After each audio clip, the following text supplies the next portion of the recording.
Down south at Wembley, Cup fever ran high too, as Leicester and Manchester City made their appearance in the vast arena for the match which would decide who would capture the glory and that hard-to-get trophy, the FA Cup.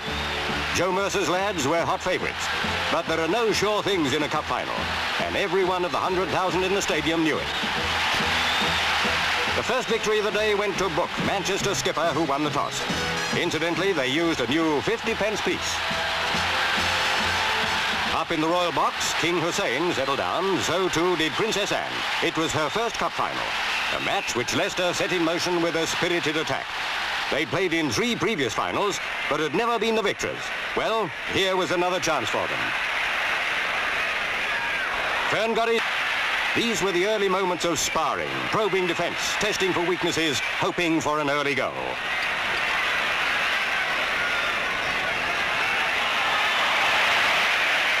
Leicester cleared their lines and mounted an attack. At this stage, they seemed determined and dangerous. Certainly not like a team fighting relegation.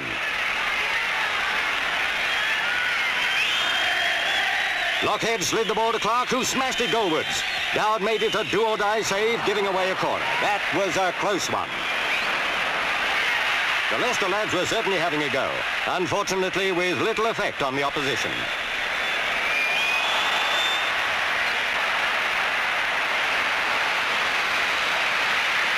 Now Manchester's moment of glory had arrived.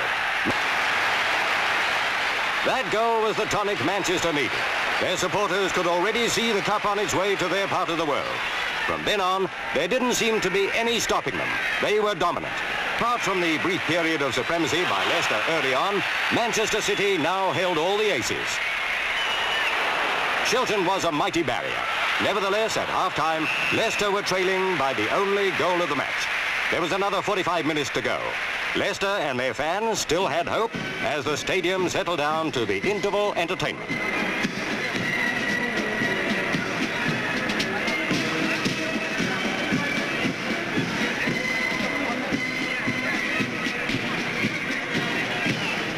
Back to business.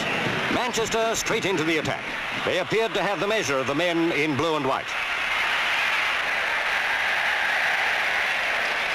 In from the wing came a danger threat. Again, Shilton made a great save.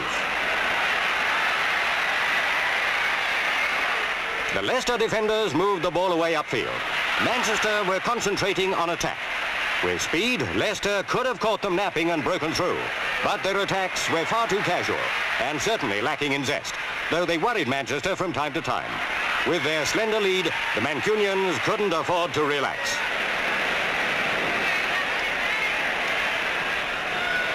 Those red and black stripes seemed to be everywhere, hammering at the Leicester defence. Clearance after clearance was picked up, giving the Leicester boys little chance of a breather. Manchester were playing thinking, constructive football.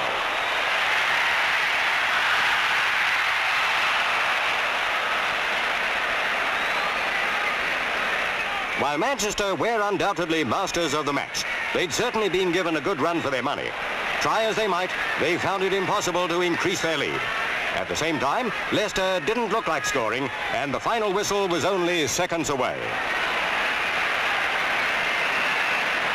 That was it. Manchester City had won the cup. A very well-deserved win, their 4th victory in 7 Wembley visits.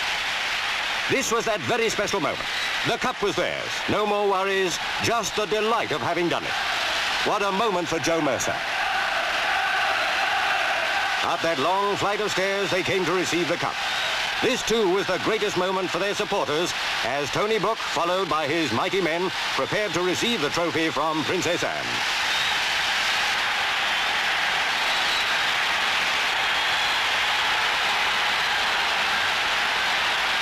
The Manchester fans roared themselves hoarse. The sporting Leicester supporters also showed their appreciation of a fine win by Joe Mercer's grand team.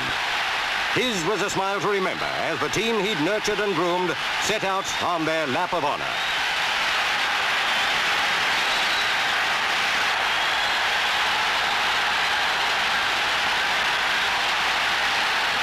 It's a couple of 100 miles from Wembley to Manchester, but they could probably hear the cheers of victory up north as those oh so happy supporters let their team know how they felt about the win that made the Mercer men FA Cup champions of 1969.